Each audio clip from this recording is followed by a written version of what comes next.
할렐루야. 그리스도의 평강이 여러분 마음을 조장하게 하시기 바랍니다. 하나님은 오늘 이 3일 저녁 기도회를 통해서 여러분에게 분명히 가장 필요하고 가장 적절한 은혜를 주시고 또 그 축복을 주실 것입니다. 여러분들이 하나님 앞에 물으면서 하나님 이번에 뭔 축복 주셨어요 하고 3일을 잘 드리고 난 뒤에 한번 물어보세요. 하나님이 가르쳐 줍니다. 분명히 가르쳐 주시고 인도해 주시고 또 특별히 이럴 때 제 경우를 볼 때 그랬어요. 특별히 오늘 예배를 드리는 시작하는 이 시점에 아니면 어제나 이럴 때 막 일이 툭 터지는 거예요. 어려운 일이 터져. 그럼 그거 하나님 잘 해결해 주신다는 소리예요. 하나님이 말씀대로 한 걸음 한 걸음 순종할 때 이번에 그 문제 하나님 해결해 줄 것이다. 그러면서 하나님 만나고 하나님 경험해라. 그런 뜻이 들어 있습니다. 또 하나님은 내가 사실은 필요로 지금 막 이것이 필요하다 하는 것보다가 하나님이 내 삶 가운데서 가장 필요한 거 이번에 예배를 잘 드릴 때 하나님께서 그것을 나도 모르게 응답해 주시고 나중에 하나님 이번에는 뭐 받은지 모르겠다 이렇게 싶었더라도 물어보면 하나님께 물어보면 어느 날 가르쳐줘요. 하나님이 이번에는 그건 것 같구나. 하나님이 그거 인도해 주셨구나. 그 은혜 가운데 우리는 여기에서 그러한 것이 필요한 게 왜 하나님 앞에 필요한가 하면 우리는 하나님과 동행하기 때문에 하나님이 지금 나와 동행하는 그 무엇인가 간증이 있어야 돼요, 여러분. 그래야 믿는 거예요. 그리고 그래야 믿음이 떨어지지 않고 식지 않습니다. 그런데 우리가 그 간증을 무시하고 내가 믿어주려고 하면 내가 믿어주려고 하다 보니까 얼마나 힘이 든지 몰라요. 살아가면서 답답하고 힘들고 어렵고 그렇습니다. 그래서 우리는 하나님과 함께 매일매일 이 간증의 삶을 받고 살아가야 할 줄로 믿습니다. 그래서 하나님이 나와 함께 계신 것을 하나님은 늘 증명해 주시고 인도해 주십니다. 자, 오늘 그래서 그렇게 살기 위해서 우리가 하나님보다 앞서면 안 된다 하는, 그래서 이번 기도회의 주제는 하나님보다 앞서지 말아야 되겠다 하는 것이 주제입니다. 초보 운전 이렇게 보면 재치 넘치는 이렇게 문구가 있죠. 이렇게 앞에 보면 초보 운전 이렇게만 적어 놓은 게 아니라 어떨 때 얼마 전에 초보 운전 차선 변경 불가. 네, 그리고 밑에다가 제 길 갈 테니 알아서 가세요. 이렇게 또 이런 것도 있어요. 이런 것도 2시간째 직진 중. 네. 교선에는 안 적어놨더라. 초보. 또 힘드시죠? 이렇게 힘드시죠? 나도 이렇게 힘든데 오죽하겠어요? 이런 것도 있고.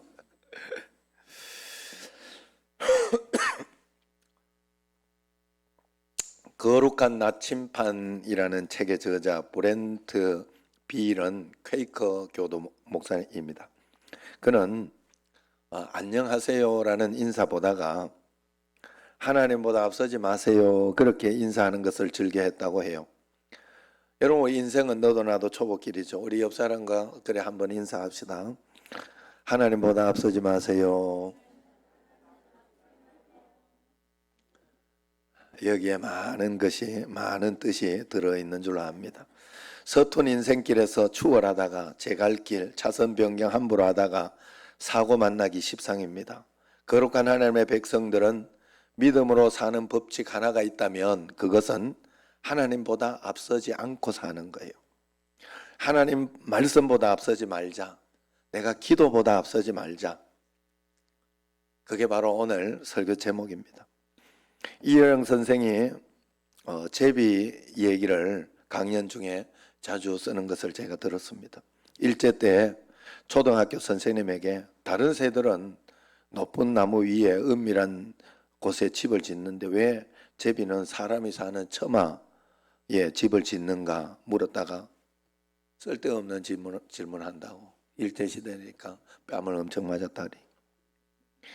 그분이 이어령 씨가 대단하잖아요. 저는 이어령 씨 그 소설을 하나 봤는데 정말 재미있더라고. 재미있게 썼고 그렇더라고. 그리고 또 요즘 또 그분이 지성에서 영성으로라는 책을 썼죠. 예수님 믿고 나서.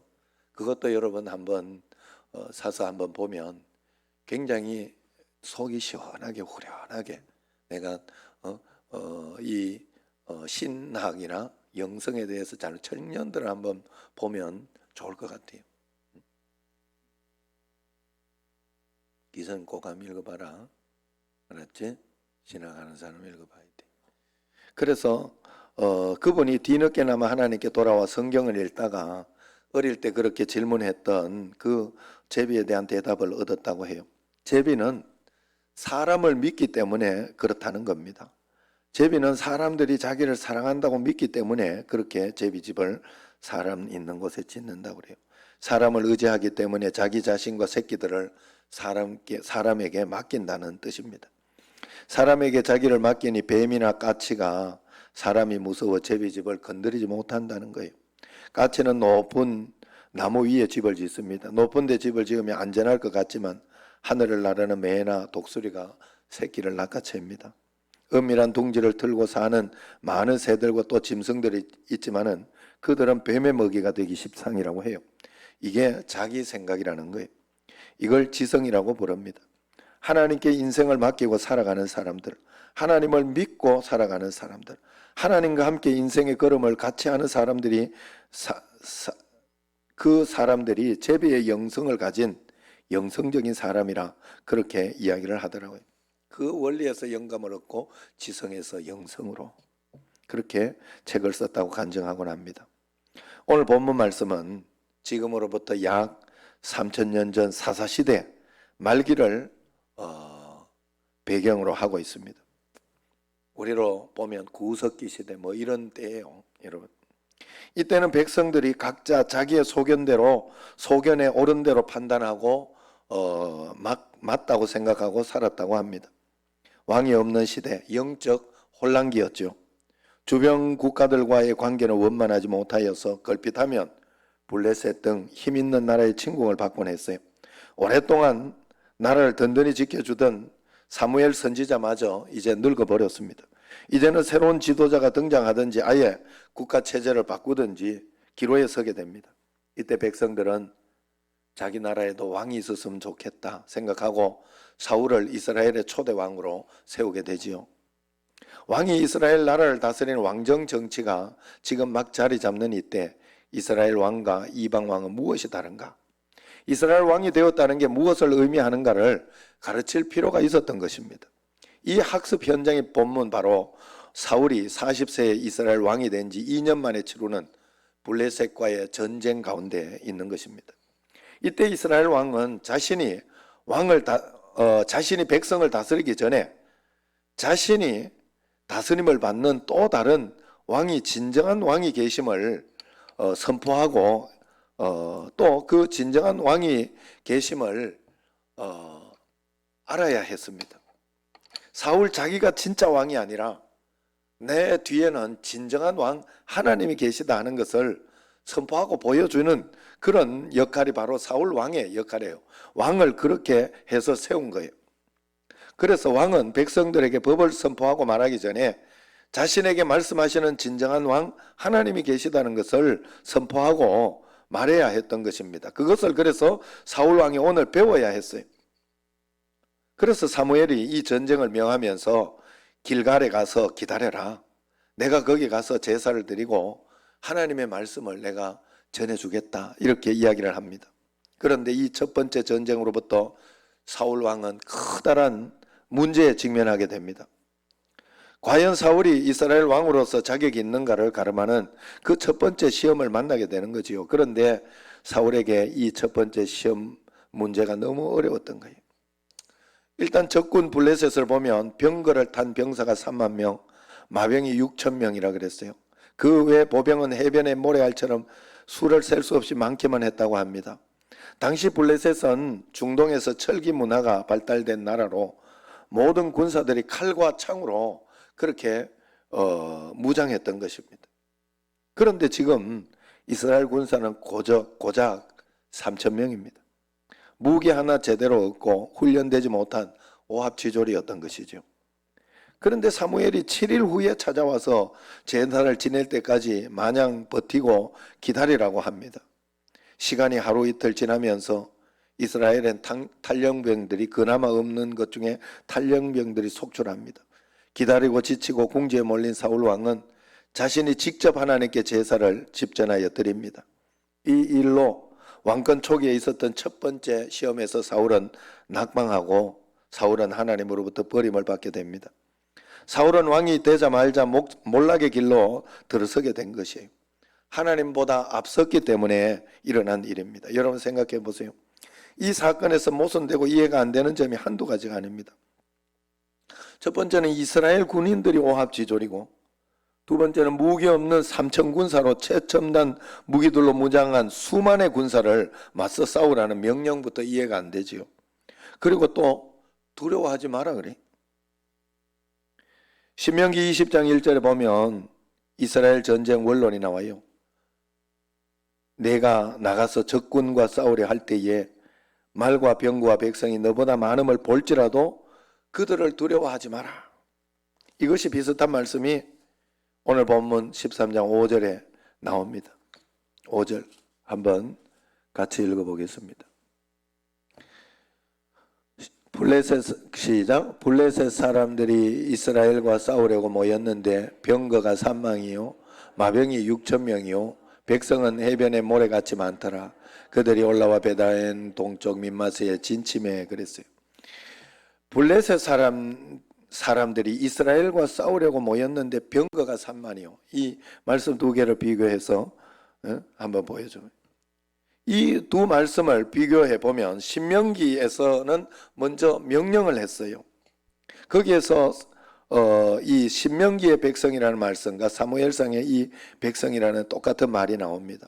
그리고 병거라는 말도 나옵니다. 신명기에서는 말이라고 했고 사무엘상에서는 마병이라 합니다. 해석입니다. 그냥 단어는 다르지만 의미는 같은 말이지요. 그래서 오늘 본문의 전쟁이 왕이 될 만한 제목감인가 시험하는 그런 전쟁이라고 한 것이에요. 인생 살다가 여러분 턱없이 부족한 자원으로 우리가 살아갈 때가 너무 많습니다. 내 힘으로는 도저히 해결할 수 없는 위기를 만날 때가 있어요. 내 힘은 부족하기만 하고 내가 감당해야 할 사명은 크기만 할 때가 있습니다. 그때에 이 전쟁에서 실패하면, 이 사명 전쟁에 실패하면 하나님의 약속의 땅 은혜의 세계를 맛볼 수 없다는 거예요. 여러분 어려움과 고난과 어떤 그런 일들은 늘상 있다고 했어요. 여러분. 그래서 그걸 가지고 이상하게 생각하면, 예수 믿으면서 이상하게 생각하면 안 돼요. 아, 당연한 것이구나. 그러나 우리가 한 가지 분명한 것은 하나님이 그 문제를 나와 함께 풀어내기를 원하시는 거예요. 그래서 언제나 가장 좋은 것으로 인도해 주시는데 어떨 때는 그것이 실패해서 실패하는 것으로 인도할 때도 있어요. 여러분. 그래가지고 그것 때문에 내가 고난 가운데 있으면서 어떨 때 막 꼭 참아야 되고 기다려야 되고 뭐 그렇게 할 때가 있어요. 그걸 하나님은 그때 가르쳐 준 거예요. 나중에 보면 알아요. 그때는 내가 죽을 것 같고 야, 내 진짜 억울하다, 속상하다, 화난다 하지만 나중에 그 길 때문에 가장 좋은 길로 돌아왔다는 것을 알고 또 그것 때문에 그 다음 일을 진행해 나가고 그 다음 일에 해나갈 때 당당하고 든든하게 그렇게 겸손하게 해나갈 수 있도록 하나님이 인도하는 걸 볼 수 있어요. 저도 여기 목회하면서 이 청신제일교회에서 지금 12년째잖아요. 그런데 중간에 내가 한 5년 차부터인가 모르겠어요. 정확하게는 모르겠는데 한 3년이 굉장히 힘들었어요. 너무 힘들었어요 그때. 그런데 하나님은 그때 내가 기도 안 했겠어요. 기도했는데 3년 동안 아무 대답이 없었어요. 그런데 그걸 지나고 나니까 내 속에 내공이 쌓이는 거예요. 내공이. 굉장히 담대한 마음과 용기가 생기고 하나하나 하나님은 그래서 어떤 일에 일희일비 하지 않는 그런 삶을 산다니. 내가 하지 말고 하나님 앞에 살아라 그랬더니 후배 목사가 그렇게 답을 왔더라고.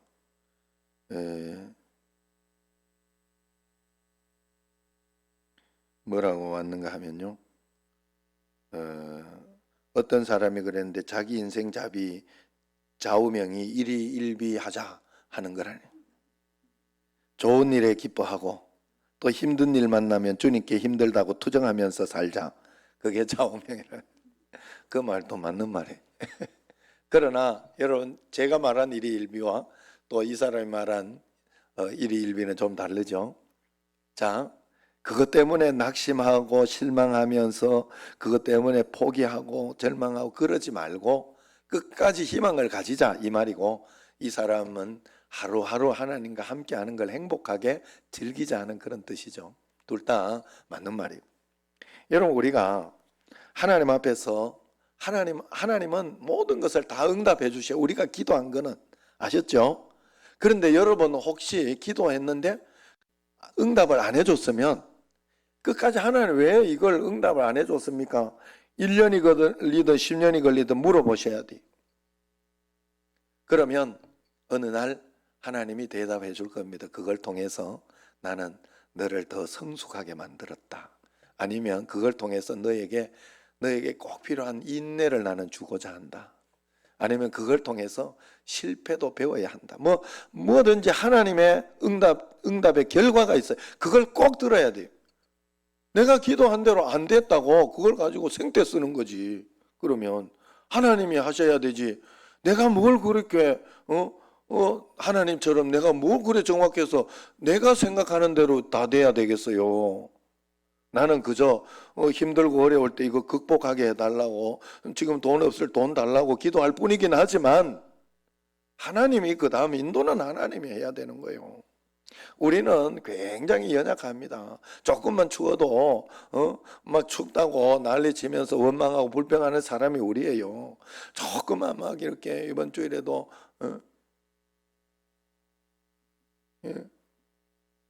구역 공가나 이런 거 조금만 늦고 막 그러니까 이게 왜 안 오냐고 막 힘들었다고 그랬는데, 그게 우리 인간이에요. 인간은 그 정도 판단력이 없어요. 그럴 때 조금 진득하게 기다리고, 아유 우리 목사님이 바쁘신가 보다 이렇게 생각을 해주면 얼마나 좋겠어. 물론 그래 저는 그럴 때마다 늘 그렇게 그런 걸로 이겨내요. 어떤 걸로 이겨내는가 하면, 우리 교회 성도들은 나쁜 사람이 없어요. 한 사람도 나쁜 사람이 없어요. 그래가지고 이분들이 1대1로 개별적으로 만나면 다 너무 잘해 주려고 하고 너무 잘하려고 해요. 그래가지고 어떤 분들이나 이런 분들이 어떨 때 실망될 때 이럴 때가 있으면 항상 좋을 때를 생각해요. 항상 그분이 나에게 잘해줬던 걸 생각해 보면 용서 안 되는 게 없어요. 다 이해가 되고 또 개별적으로 만나면 어차피 잘한다 이 생각이 들더라고요. 여러분도 꼭 그렇게 훈련하세요. 다른 사람들이 이렇게 할 때 그 사람이 내게 해준 것 나쁜 것만 있는 사람은 없어요. 사람은 참 신기해. 그래 늘 잘하고 좋았던 걸 생각하면 다 이해가 됩니다. 자, 어쨌든 그래서 여러분 100% 응답 받는 가운데 여러분 부정적이고 나쁜 것도 여러분들이 꼭 해답을 얻으세요. 하나님께. 그 부정적이고 나쁘게 실패했다고 생각되는 것은 하나님의 말씀으로 해답을 얻어야 돼요. 내게. 그래서 그렇게 넘어가야 되지, 그걸 응답 안 받았다 하고 아니면 서운하다 이렇게 끝나면 항상 문제가 생겨요. 그것 때문에 기도해도 안 된다고 생각을 해요. 그런 일은 없는데. 자, 오늘 그래서 사울이 왜 실패를 했느냐 하면 이 이스라엘 군사가 모자라고 무기가 열악했기 때문에 그것 때문에 핑계된 거예요. 그러나 하나님이 지금 여기에서 요구하는 것은 그렇더라도 전쟁은 여호와께 속한 것이라 하는 것을 가르쳐 주기를 원하고, 이 전쟁의 사령관 진정한 왕은 역사의 주인은 하나님이다 하는 것을 가르쳐 주려고 하고 있기 때문에 그걸 믿어야 했어요. 그래서 사울은 그렇게 하다가 망하더라도, 그렇게 망하더라도 기다려야 했다는 것이에요. 기다려야 했다는 거예요. 우리가 믿음은 그런 거예요. 하나님 앞에서 망하면 망할 것입니다라고 믿음으로 끝까지 하나님 앞에 말씀 가운데 안 되면 그냥 기다릴 수 있어야 됩니다. 그런데 이 어려운 첫 번째 시험에 사울이 낙방하는 거예요.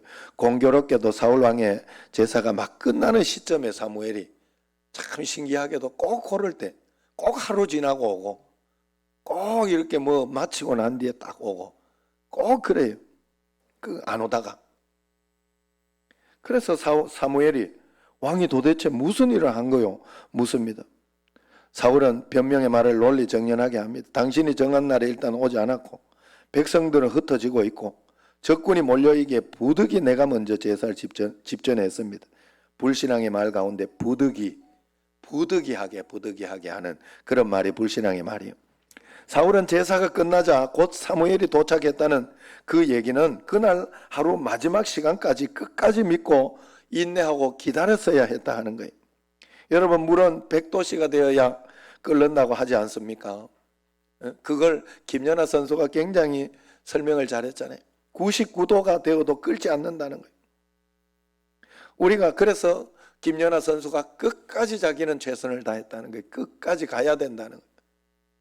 안 되던 막 스핀이나 이런 게 안 되던 게 막 해도 안 되던 게 끝까지 가면 어느 날 탁 된다는 거예요. 우리가 하나님 앞에 기도했는데 응답을 받았어요. 응답이 내 눈에 드러나는데 그 응답이 드러나는 결과까지 오기가 100도씨가 돼야 돼요. 80도가 됐는데 끓지 않아요. 90도가 됐는데 응답이 90도까지 왔는데도 끓지 않아요. 99도쯤 가가지고 포기하는 거예요. 대부분. 하나님이 말씀하셨으면 말씀 지키다 망해도 말씀보다 앞서지 않겠다. 하나님이 내 아버지와 왕이시면 그분이 내게 응답하실 때까지 내가 앞서지 않겠다 하는 결단이 바로 믿음입니다. 이방 왕들은 전권을 손에 쥐고 왕들이 직접 제사를 지냈어요. 그 당시에. 사울이 제사를 직접 집전하여 드린 것은 다른 나라 왕들은 그렇게 하지 않느냐 생각을 했던 것입니다. 이스라엘 왕이 이방 왕으로 전락해 버리고 마는 그런 시간입니다. 이것은 나를 다스리는 왕 하나님이 계시고 영적 질서가 있고 나를 다스리는 하나님의 말씀이 있음을 망각한 처사입니다. 하나님은 이 중차대한 전쟁을 치르기 위해 길갈에 모여 준비하도록 했어요. 그리고 반드시 길갈에서 제사를 드리고 하나님의 명령을 기다리라고 그렇게 했습니다. 그게 하나님의 뜻이었어요.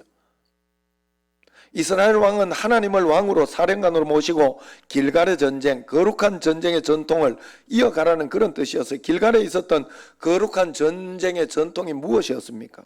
그건 바로 여리고성을 칠 때의 지휘본부였던 것이에요. 여리고성은 지금 블레셋과 비교할 수 없는 난공불락의 성 요새였어요. 여리고성 점령 작전은 참으로 황당무계했어요. 무기는 엉뚱하기만 했어요. 나팔, 항아리, 횃불. 그리고 6일 동안 온 백성이 하루 한 바퀴씩 성을 돌고 7일째 7바퀴를 돌고 제사장은 나팔을 불고 백성들은 함성을 지르라 했어요. 그러면 무너질 것이라. 이 얼마나 황당한 작전입니까? 그런데도 길갈에서 그들은 광야 생활을 마치고 약속의 땅으로 가던 그들은 순종했어요. 말씀대로 순종했어요. 그랬을 때 여리고성이 모래알처럼 무너졌습니다. 우리가 통성기도 부르짖으라 통성기도 하는 거 뭐 그런 거 아니겠어요? 그게 뭐 그냥 조용히 기도하면 하나님 못 들으시 기가 먹었나? 그렇지만 그렇지 않은 거예요. 나의 필요를 하나님께 표현하는 거예요. 나의 정말 간절함을 하나님께 표현하는 거예요. 오늘 저녁에 안 되려면 뭐 누가 모르는 다 알지 뭐 하나님 다 알지. 내가 뭐 밥 안 떠먹으면 안 되나? 그런 거하고 다 비슷한 거예요. 여러분, 우리가 하나님 앞에 그래서 믿음으로 살아가야 된다. 우리가 이 세상 살아갈 때 여리고성 같은 인생의 큰 문제들이 우리 앞을 가로막고 설 때가 많습니다. 내 이성적으로, 내 논리적으로, 내 경험적으로 절대 안 맞아요. 내 말씀은 내 경험에 도무지 어울리지 않지만 이 세상 원칙에 어긋나지만 순종하고 나아가면 무너진다는 이 믿음을 가져야 은혜의 땅을 볼 수 있습니다. 그래야만 적을 무찌르고 믿음의 행진을 계속할 수 있다는 거예요. 길갈 전쟁의 핵심은 왕 대신 하나님께 대한 순종하는 것이었어요. 군사가 많이 모이고 무기가 준비되는 것이 핵심이 아니라 하나님이 받으시는 제사를 드리고 하나님의 임재, 하나님의 능력, 하나님의 간섭, 하나님의 왕대심을 경험하라고, 그래야 사울이 왕을 세운 하나님의 뜻이 그대로 전해지기 때문에 그래요. 그래서 여러분, 다윗 왕이 되었을 때 다윗은요, 모든 일의 성경을 보세요. 하나님 지금 치러 갈까요 말까요? 가면 이기겠습니까 지겠습니까? 그것까지 물어보고, 가라 하면 지금 불리하고 힘든데도 가라 하면 갔어요. 다윗은 철저하게 말씀대로 순종하며 따라갔어요. 그 사울이 하지 못한 일을 다윗이 순종하며 따라갔다는, 그게 성경의 이야기입니다. 오늘 보면 초대왕 사울은 믿음이 모자라 자신이 제사를 드렸어요. 가장 나쁜 제사입니다. 왕 대신 하나님으로부터 왕권을 빼앗은 것입니다. 국군 통수권을 찬탈한 거예요. 전쟁 작전권을 빼앗은 거예요.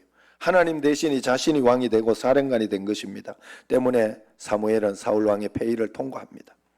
이스라엘 왕으로서 자격 상실을 통보합니다. 여러분, 오늘 우리도 세상 한복판에서 여호수아 또 사울처럼 거룩한 전쟁을 치르고 있지는 않습니까? 그때마다 환경을 보지 않고 말씀의 귀를 기울이고 나를 보고 믿음을 가질 수 있느냐 하나님께서 묻고 있습니다. 우리는 믿음의 사람이기 때문에 우리가 치르는 모든 전쟁, 모든 고난은 거룩한 전쟁이라는 것을 여러분들이 꼭 기억해. 거룩한 전쟁은 하나님께 속한 전쟁, 하나님이 치르시는 전쟁이라는 뜻이에요. 그게 전쟁은 내게 속하였나니, 이게 하나님의 말씀이에요. 우리가 여호수아처럼 내 앞에 여리고성을 오직 믿음으로, 오직 순종으로, 오직 하나님의 능력으로 점령할 수도 있고, 아니면 사울 왕처럼 예배를 수단화하고 미신적 예배로 드릴 수도 있습니다. 그러면 말씀의 능력을 잃어버립니다. 기도의 권세를 상실합니다. 늘 내 인생에서 하나님을 빼버립니다. 믿음을 빼버립니다. 그리고 내 생각대로, 내 경험대로 불안하여 이 일을 감당하다가 실패를 하고 마는 거예요. 불순종하다가 실패함으로 오늘 말씀 12절처럼 내가 부득이하여 번제를 드렸나이다. 내가 부득이하게, 세상 사람들 다 그렇게 하지 않습니까? 이방 왕들 다 그렇게 살지 않습니까? 나도 부득이 그렇게 할 수밖에 없는 막다른 골목에서 내가 취한 행동입니다. 그렇게 말하고 행동하는 것이 바로 불신앙입니다. 여러분, 이 거룩한 전쟁에서 실패함으로 하나님의 은혜를 누릴 자격을 박탈당하게 되는 것이에요. 왕위가 달아나게 되고 자격 상실, 폐위를 통보받게 되는 겁니다. 그러나 이 세상 믿음의 사람들은 다릅니다. 고난 가운데서 언제나 더 큰 믿음을 가지고 모든 사람들이 실패하는 자리에서 그 실패를 성공으로 바꾸어내는 게 믿음의 사람입니다. 여리고성이 무너지고 요단강이 갈라지는 역사가 일어나는 겁니다. 오늘 여러분, 산을 옮기는 믿음이 여러분에게 있어지기를 축원합니다. 여리고성을 무너뜨리는, 요단강을 가르는 여호수아의 믿음이 여러분에게 있어지기를 축원합니다. 그러기 위해서는 하나님보다 앞서지 마세요. 그저 하나님 따라가려고 그렇게 해보세요.